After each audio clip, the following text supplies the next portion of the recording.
Welcome, ladies and gentlemen, dear friends. Ich wünsche Ihnen einen recht schönen guten Abend. Mein Name ist Misha Glenny und ich bin Rektor des Instituts für die Wissenschaften vom Menschen. Martin Pollack will be giving tonight's lecture in English, so I am also going to switch. First and foremost, I would like to welcome His Excellency, the President of the Republic of Austria, Alexander van der Bellen, who has honored us with his presence this evening.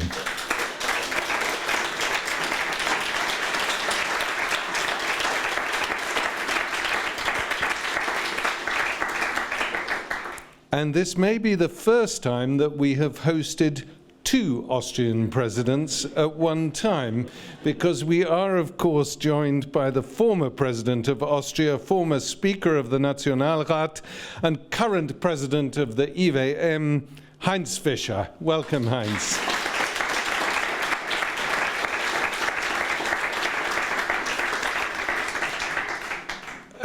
Ist Franz Fischler noch da?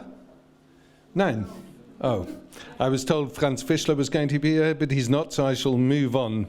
But we are honored, as far as I know, with the presence of the emissary of the Ukrainian embassy, Vadim Kovalevsky. Yeah.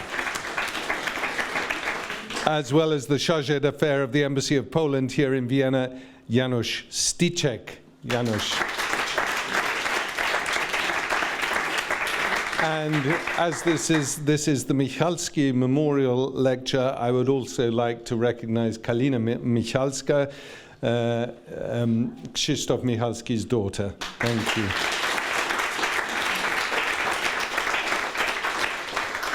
And let me not forget to thank and welcome the several representatives from our generous funding organizations who are here this evening. Thank you all very much. Friends, it is my sincere pleasure to welcome Martin Pollack to the IWM this evening to give the Michalski Memorial Lecture. I first met Martin back in the 1980s when he was working for Der Spiegel as its correspondent in Vienna, and I was working for The Guardian. He also, of course, worked for Der Spiegel in Warsaw. The author of many highly praised books, he is also a renowned translator of Polish literature and non-fiction works, having graduated in Slavic studies and East European history. His attention to detail and his shrewd observations have made him one of the most fascinating chroniclers in Austria of regions of Eastern Europe, like Galicia, or cities like Czernowitz, the little Vienna of Bukovina. Many others may have forgotten these places, but Pollack reminds us how striking their contributions to European history have been. Martin's lecture this evening is more personal than some of his work, but it is packed with shattering political and social power, as you will hear. I am extremely proud that the IWM is hosting Martin Pollack, and I also wish to thank our permanent fellow Ludger Hagedorn for suggesting Martin in the first place. But that's quite enough for me, so please join me in welcoming Martin to the stage. Martin.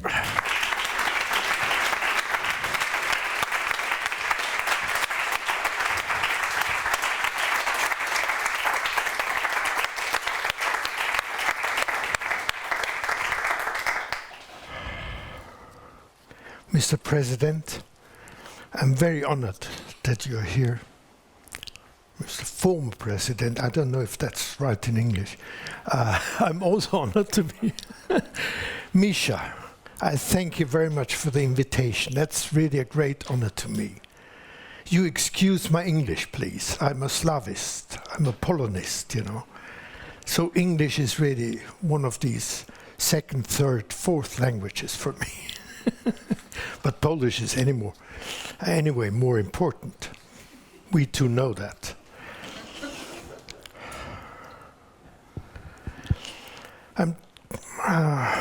The title of my lecture will be The Long Shadow of a Sinister Past, a Never-Ending Story. I don't remember when I met Krzysztof Michalski for the first time. It must have been in the late 80s at the Institute, which was then located in 4th District. At one of our early meetings, he inquired in a subtle way about my background. He knew that I had studied in Warsaw and was a translator of Polish literature, but he was quite taken aback when I told him that I came from a Nazi family, that literally everybody in the family had been a hardcore Nazi, and that they had never changed their convictions or voiced any regrets for the Nazi crimes. On the contrary, they denied or justified them, including the Holocaust and mass murder, which were committed with their knowledge and sometimes their active participation. My grandfather, my father, my grandmother, my uncle and the rest of the family. We were no exception. In Austria and Germany, there were many like us. Large parts of Austrian society were after the war still strongly tied to National Socialism, an aggressive Greater German ideology coupled with a rejection of Austria as a separate country with its own history and mentality, and not least a deeply rooted anti-Semitism and anti-Slavic sentiment.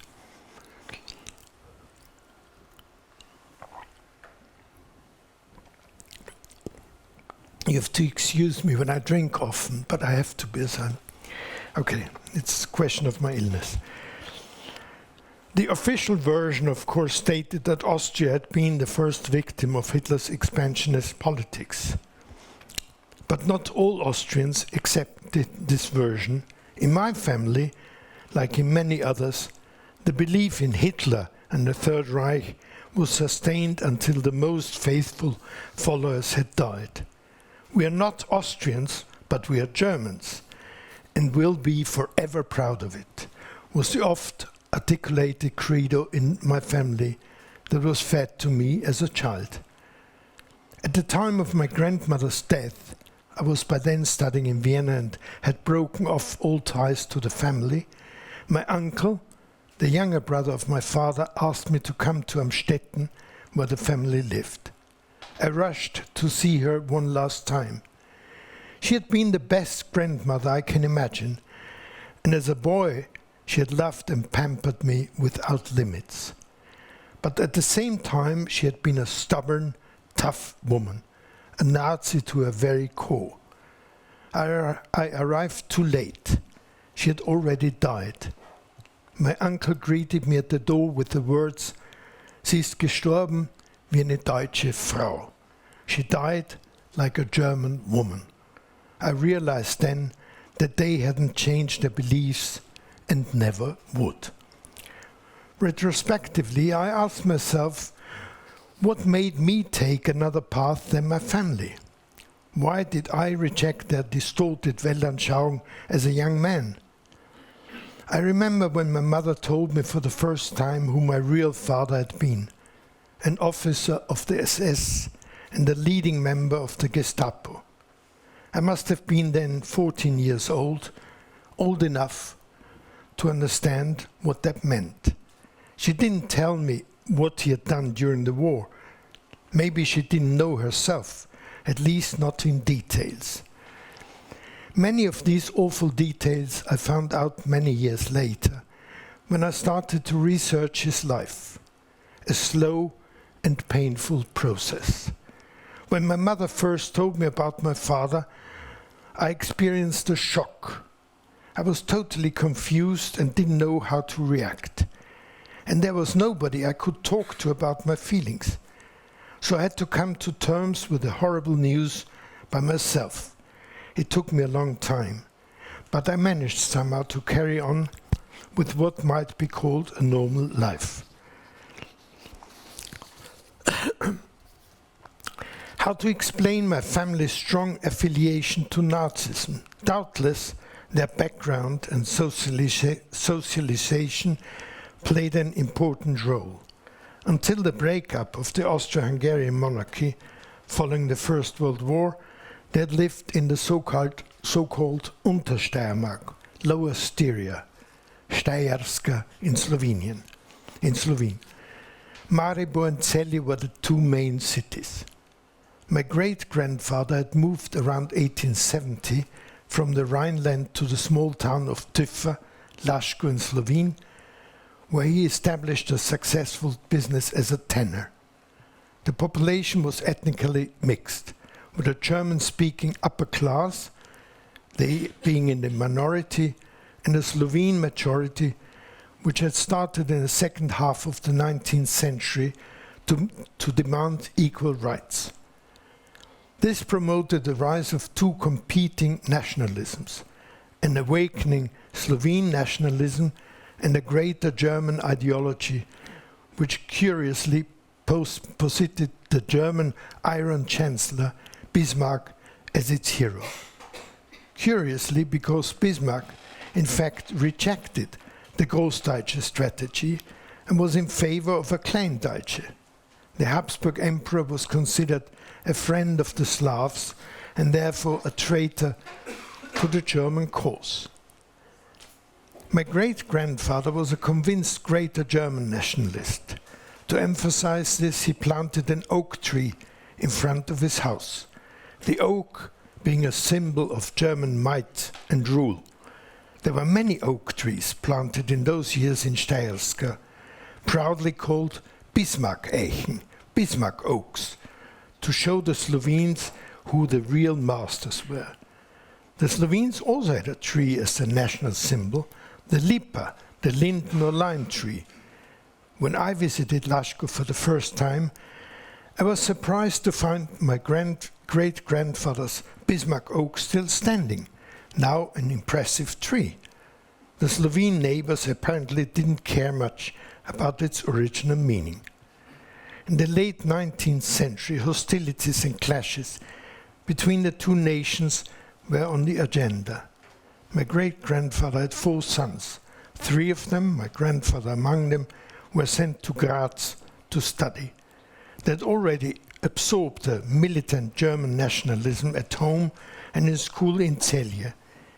In Graz, they joined a German fraternity, Deutsche Burschenschaft, by the name of Germania, characterized by strong racial anti-Semitism and anti-Slavism. Graz was considered a bulwark against the imagined onslaught of Slavs, Slovenes, Croats and Serbs. This paved the way for the approaching National Socialism, which arrived relatively early in the city. That's why it was proudly called Hauptstadt der Bewegung later on, capital of the Nazi movement. There were, however, many other cities like Graz. Clashes with their Slovene neighbors, a growing xenophobia, and the belief in the superiority of the German race.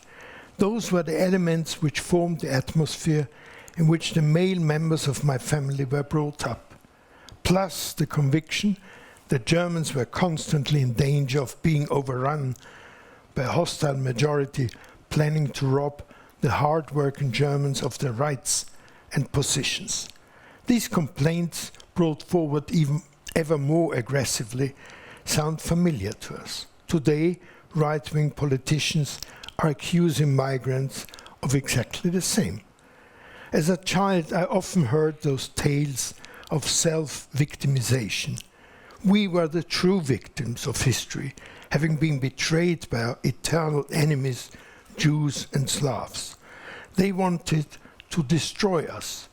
The Dolchstoßlegende, the stab in the back myth, concocted after the disaster of the First World War, was kept alive even after the Second World War. We know this classical offender-victim reversal only too well. It is also to be found in today's politics.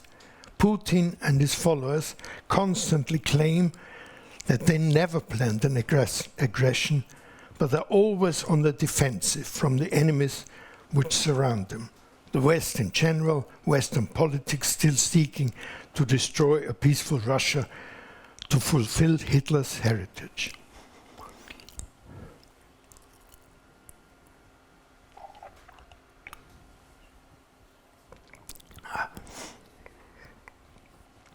That's why he's railing constantly against fictitious Nazis ruling Ukraine. At the same time, he blames the West for using wicked tools like the LGBT community and the NGOs to weaken Russia and its allies. And he seems quite successful in this, in democratic countries as well. Austria and the rise of the far-right party, FPÖ, are an example. How can this be explained?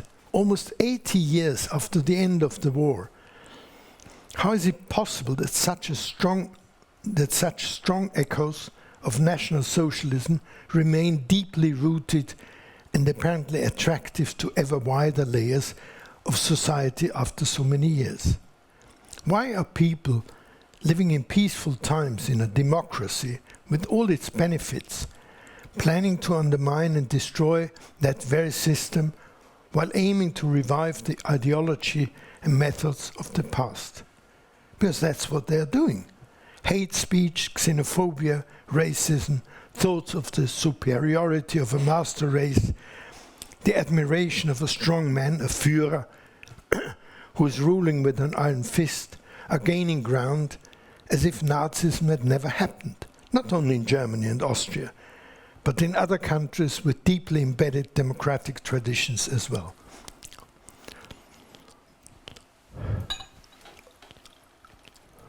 Oh, thank you. Is this a sign of some kind of collective amnesia? Are we responsible, the children of Nazism, who have been brought up in its evil spirit? Have we neglected something? Have we thought that democracy would be strong enough to resist the onslaught of reactionary and fascist ideas and movements without us actively fighting them? Sometimes I ask myself if my family members would have become admirers of Putin. I can't rule it out. They were convinced that democracy was poison and only a strong man can save us. After the First World War, most members of my family left Steierska, Untersteiermark, where they had become second-class citizens overnight. Now the long downtrodden Slovenes were the rulers.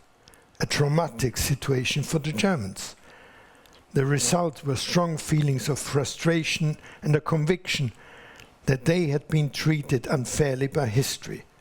It was their duty, they felt, to win back their lands and leading positions, not only in Steierska, but in the whole of Europe.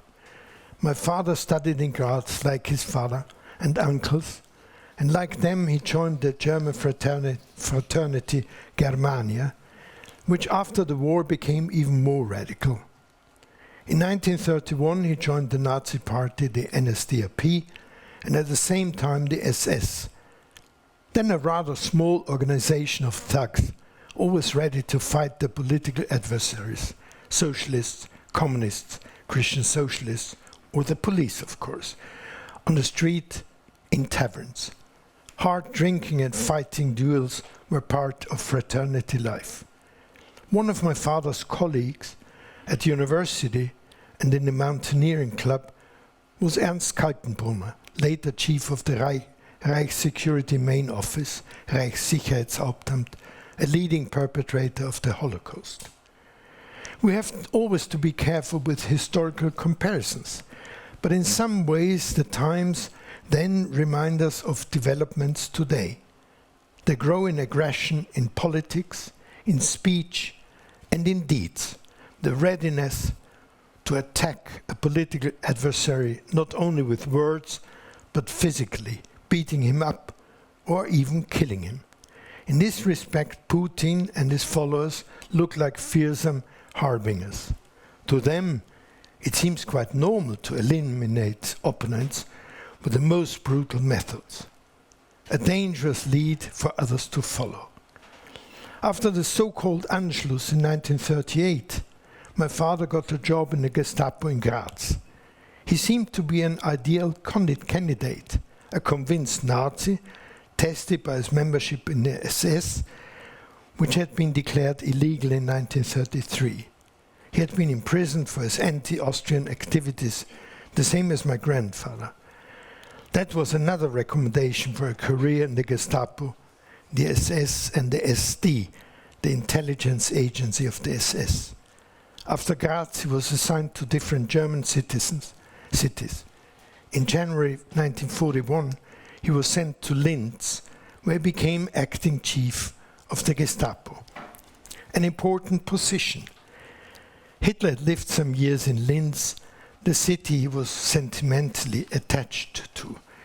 He went to school there, not very successfully. One of his schoolmates at secondary school in Linz was my late stepfather, Hans Pollack, who remembered Hitler very well. My stepfather was also a Nazi. My father's duties as chief of the Gestapo were manifold. He was responsible for the execution of Nazi laws against forced laborers, any so-called enemies of the Reich, and, of course, Jews. No case seemed too small to escape his attention. A friend of mine, a historian, came in his research across the tragic story of an old man living near Steyr. This man was the only Jew in the village. Max Gorge, that was his name, had been born 1868 in Bohemia and moved to Austria, where he found employment as a linen weaver. When he retired, he stayed in Gafflitz. A poor old man, hardly able to make ends meet. But he was not overlooked by the Nazis. In Gorge's files, my friend found a letter signed by my father asking the authorities to register and report all Jews, without exception. Gorge was sent to Vienna in early 1942, and from there, presumably, to a death camp. But not before he had been punished by 2 weeks in prison, because he had neglected to add the first name Israel to his name in his papers. Would Gorge have survived without the intervention of my father? I doubt it. But this is not the point. My father had in effect signed his death sentence. One might ask if it's really worth delving into such a seemingly unimportant case. Weren't there countless cases of mass murder of millions killed in concentration camps or the killing fields in Eastern Europe? To tell the truth, my father was also involved in mass murder by his own hand. But I still think that we also should take into consideration individual cases like Mr. Gorge's, because they prepared the ground and the spirit for what was to come later. Nobody had forced my father to join the Gestapo and SS. He did it of his own free will, knowing what would be expected from him. He could have chosen another way, for instance, become a lawyer, like his father and his uncle. They were also involved in crimes, but not on the same level. So why? I've often asked myself this question, but never found a satisfactory answer.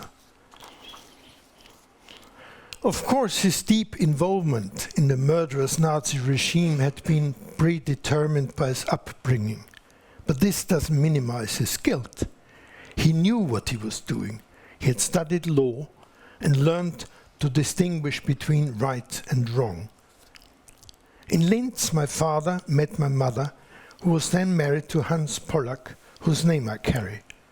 A complicated story. When I was born in May 1944, my mother was still married to Pollack, whom she divorced early 1945 to marry my real father, Dr. Gerhard Bast. Not a wise decision considering the fact that the war was lost and my father would find himself soon on a list of war criminals. But before this, his Gestapo career came to an abrupt end in November 1943. As chief of the Gestapo, he was invited to go hunting near the concentration camp of Mauthausen. During the hunt, he shot accidentally a driver boy. One would have thought that as a high-ranking Gestapo man and SS officer, he would have got away with a reprimand. But in those things, the Nazis were strict. He was taken to court and sentenced to 4 months in prison, which he didn't have to serve. He was sent to the front instead, where he was to lead a Sonderkommando of an Einsatzgruppe, a special command of a task force, meant to clean up behind the front and eliminate Jews, partisans, and other so-called enemies of the regime. In short, a death squad.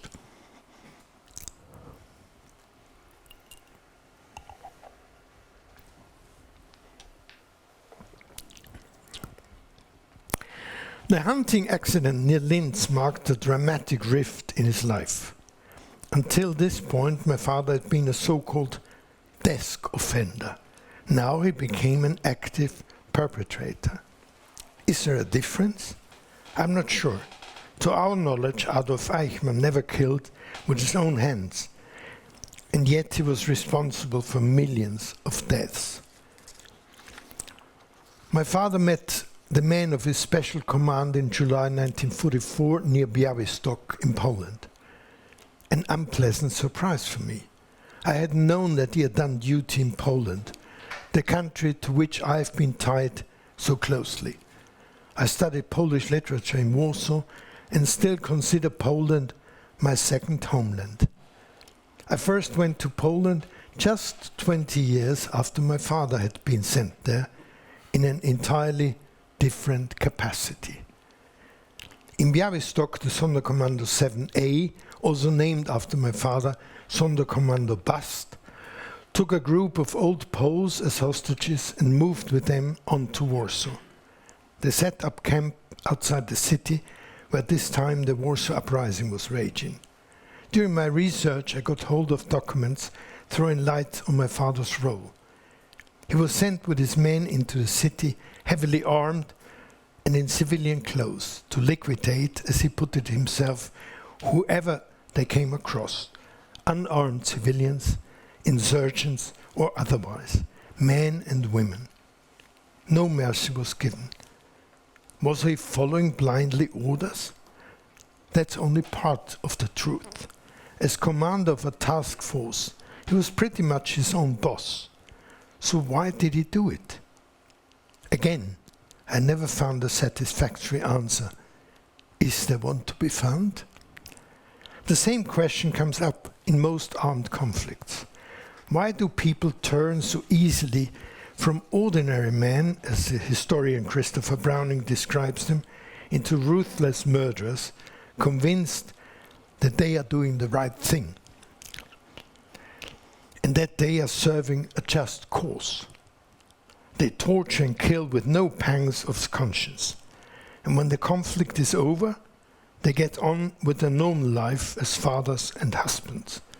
Also, society doesn't seem to have much of a problem in reintegrating them. In many cases, they slip back into their former professions as doctors and lawyers, engineers and craftsmen. Society needs them. After the total moral disaster of the Second World War, we were sure that humanity had learned its lesson, that such crimes would never happen again, that the perpetrators would be outcast for a long time. Nie wieder, never again, was the universal slogan. But it was short-lived, as we know. Again, we are watching helplessly how evil is gaining ground right in front of us, in Europe and in most other parts of the world.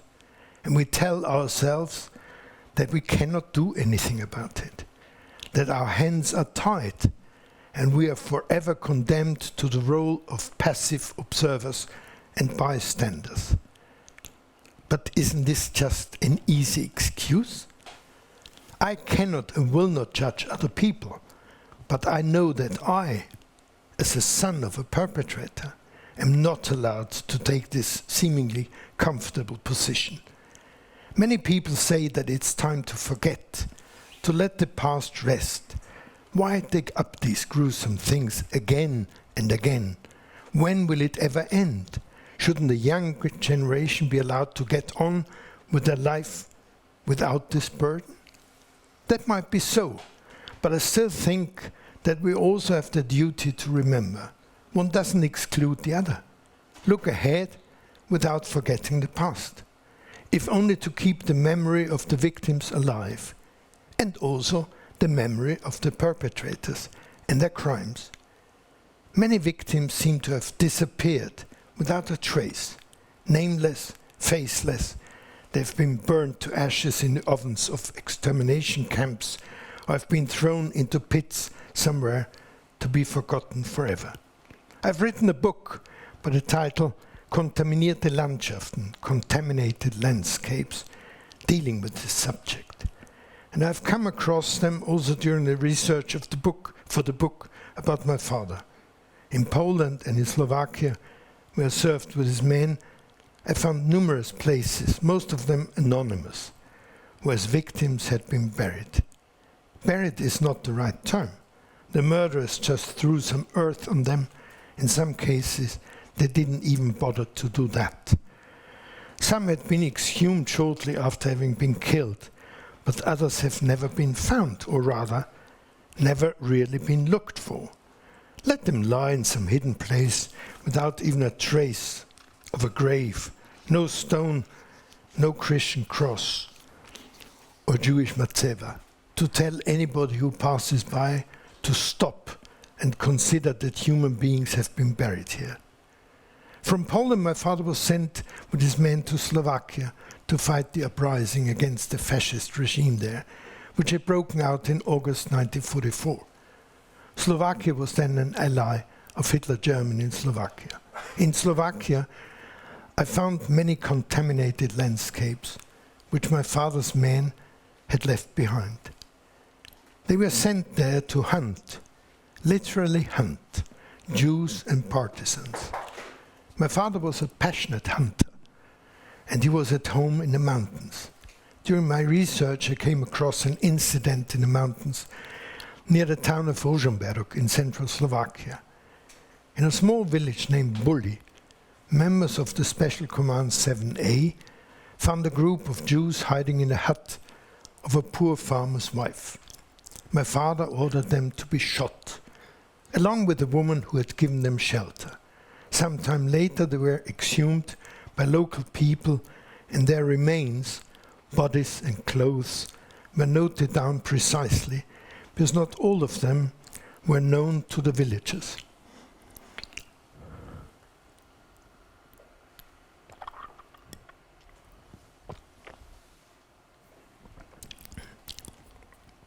When the book Contaminated Landscape, the book about my father, was published in Czech, I received a letter from Prague from a woman who told me that a young couple with 2 children among the anonymous dead were her relatives. Her uncle Jeno Kohn, a pharmacist in Banska Bystrica, with his wife and 2 children. And she sent a photograph of her uncle, a young, good-looking man. She wrote that she was glad that she had found out what had happened to them after such a long time. And that's exactly what it's about. To try to give back to at least some nameless victims their faces and their names, maybe even part of their history. Because the perpetrators had done everything to make them disappear forever, to be erased from memory as if they had never existed. This we must not allow. Never. 2 years ago I was invited to a small town of Jennersdorf in the South Burgenland, near the border with Hungary and Slovenia, to speak at the unveiling of a monument for 29 Jewish slave laborers who had been killed there shortly before the end of the war. They'd been thrown in a pit near the town at a place which local people called Aasplatz, carrion place, because that's where they buried their sick animals for generations. Why this place and not another, one without such an appalling history? There's a reason for it. The murderers meant to dehumanize the victims, rob them of their humanity even after their death. You find places like this en masse in Poland, the Ukraine, and other countries. They're often to be found at garbage dumps. To hide the bodies, but also to show total contempt for them. In literature, these places are called Unorte, non-places. When I spoke in Jennersdorf, I asked why the local authorities had waited so long to remember the victims. Over 70 years. I didn't get an answer. A friend who lives there told me that he and others had demanded for years that a monument be set up, a stone, a memorial plaque, whatever. The authorities had refused. What for? Who needs this? Isn't it better to forget? In the end, they gave in reluctantly. Maybe somebody from above had put pressure on them. But back to my father's history, which was the starting point for my thoughts. In March 1945, the Special Command 7A was ordered back from Slovakia to be dissolved in the Czech city Brno. My father went to Linz, where my mother was living with my stepfather, Hans Pollack.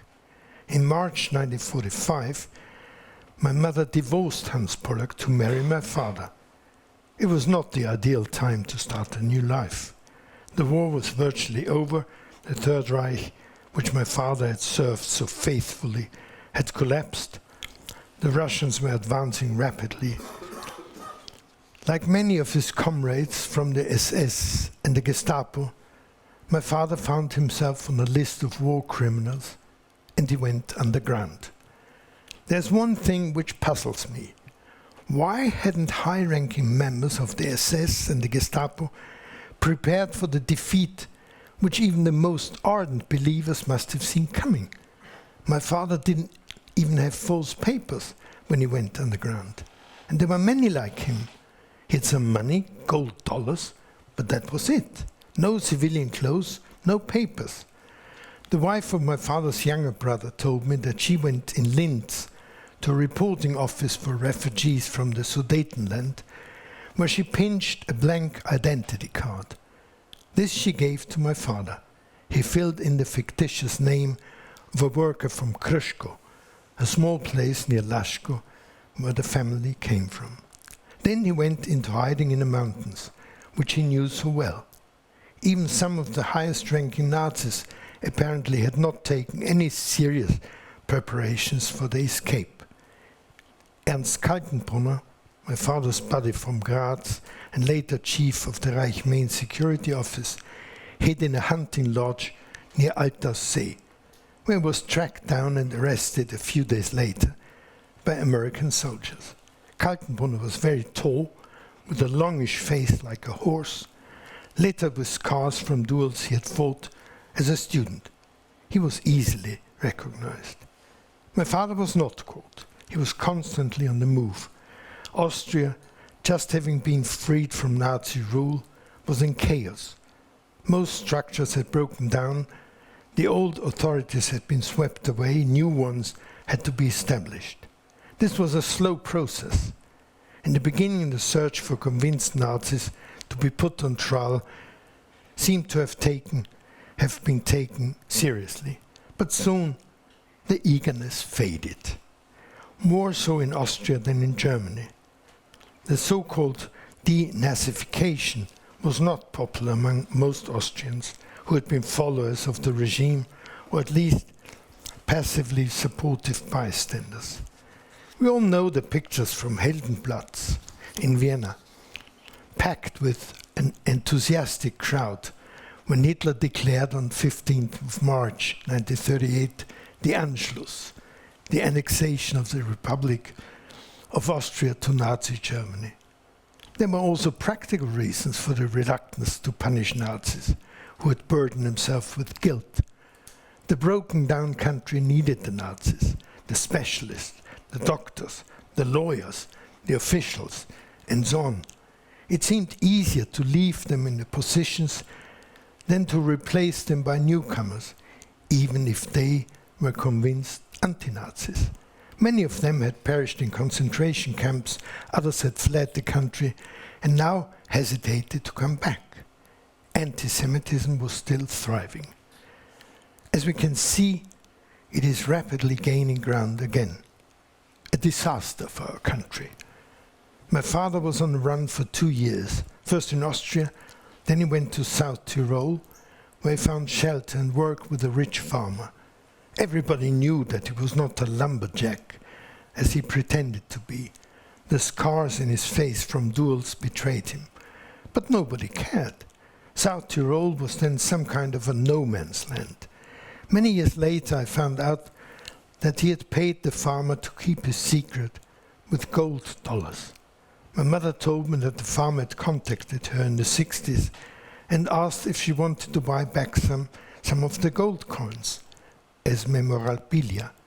She was not interested. In March 1947, my father planned to return to Austria, to Innsbruck, to meet my mother and me, who were to accompany him on his further flight to Latin America, to Paraguay. He already had the necessary papers, which he had been promised or already given by the Red Cross. He went as far as the Brenner Pass on the border between Italy and Austria. There, he hired a young local man to guide him over the strictly guarded border at night.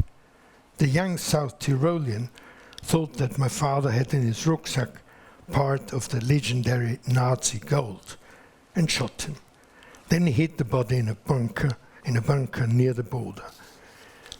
In the rucksack he found no gold or other treasures, but just some clothes and other worthless things. The body was found weeks later. Last year I received the Austrian police file about the murder on the Brenner Pass in March 1947. My father had been shot 3 times, 2 shots in the face and 1 in the chest. Details I really didn't want to know, but that's how it is with a never-ending story. His life, overshadowed by violence, had been ended by a crime. Today we are confronted with the rise of violence and naked force again, maybe in some other form, but the similarities are obvious. The democratic Europe seems ill-prepared for this. People seem to prefer to close their eyes and ears once more.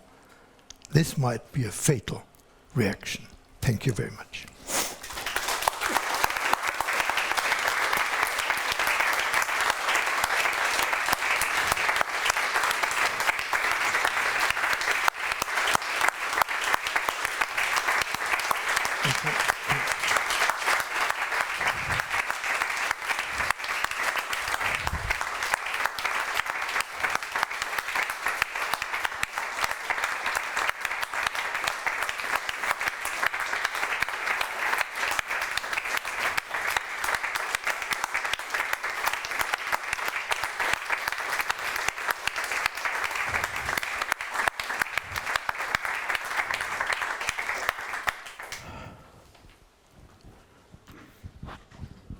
Well, Martin, thank you so much.